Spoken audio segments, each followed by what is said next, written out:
'Cause it's just loose lips. I try better than I sing, so go ahead and enjoy.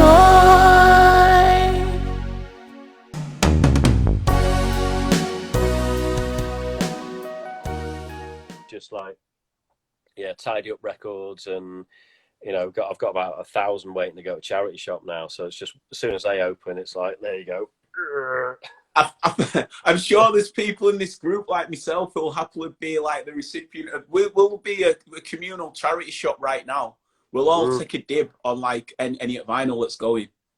Well, there's a really good, there's a shop in Manchester, which I suppose like cuts a few people out, but it's called Reach Out to the Community, which is, it's in Chorlton in Manchester, and they deal a lot with homeless people or people who are in kind of insecure accommodation.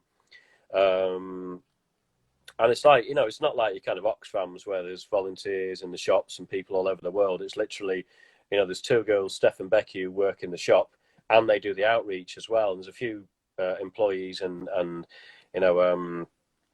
volunteers in the shop, but it's proper rootsy, you know what I mean? So I just take my record in there, I price them up, put them in order, come back next week with another load. But Class. Yeah, we do a lot of fundraising for those, because I think a lot of the local charities, they don't have the budget to pay for a load of drama students to sit in a call centre and ring up regular contributors and stuff like that. And you know what I mean, all your shelters and your Oxfams, they'll have people dressed in the livery, with a clipboard, being all friendly and showing this, they don't have people chasing money like that. And I understand why the big charities do it, but I think the little ones, especially the local ones, it's like, if I'm donating, money or goods to this shop, this is directly benefiting people who live in my area, you know what I mean, who the people in the shop know. And at the moment their shop's not open, so they're doing a lot of food parcels and kind of coordinating that. But there's little initiatives like that all over the country, you know what I mean, because people are also respond to whatever the needs of vulnerable people in their local area as well. So that's just kind of what happens with all my vinyl. But one of the guy in there, Andy's a DJ who works in there. So Andy Newen's a very good Manchester DJ who, it's like, at least it's good when there's someone in the charities about music. So they're like, right, 12's there. There's all the hip hop 12s. There's the house 12s. There's the rubbish easy listening records that might have a drum break on, you know what I mean? But it's kind of like, it's nice to know that I know where the money's going. It's only down the road, and the people and the people in the shop are absolute diamonds as well. So it's worth a day out to Manchester. We'll all get over. As soon as lockdown's lifted, there'll just be a queue outside this shop. There's tons more, but it's nice. I've spent the last 30 years kind of touring and DJing, and kind of, if you're in a record shop in Vancouver and you've got 3 hours, you're just like, walking around with a pile like that. And I've found tunes at home I've not listened to for like 25 years. You know what I mean? Things I've bought and not listened to. So it's like, big clear out. If I'm not going to play it, it needs to find a mean, because I remember spending hours a week scouring charity shops in Stockport where I grew up.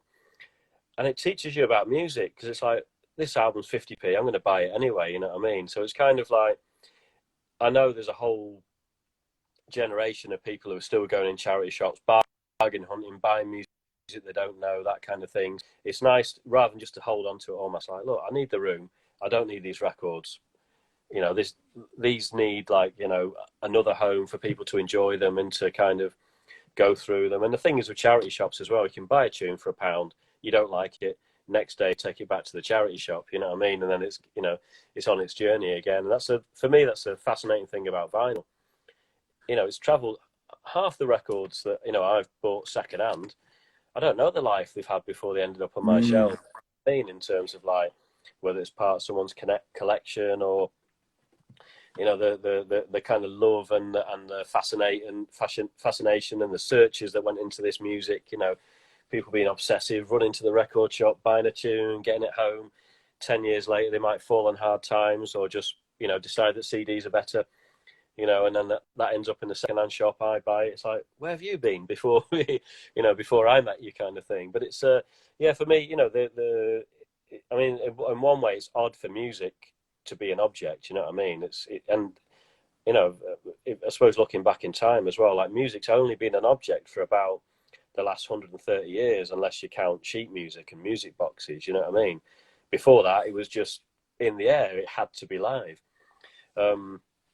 So it's kind of weird, you know, you're walking around with like, you know, a weird design. You know what I mean? But it's, I don't know, it's this that you can listen to. It's, you know, obviously we grew up and kind of are familiar with it as a format, but it's an odd thing when, you know, when you kind of think about it, like you've got to take this thing out of this other thing and then put it on this bit of machinery and then put a little diamond on it and it decodes it, and the diamond's going round and round against this, you know, this little valley of vinyl, and all this information is decoded and kind of released, you know, at the moment that you choose to play it. It's kind of, yeah, magical. 'Cause it's just loose lips.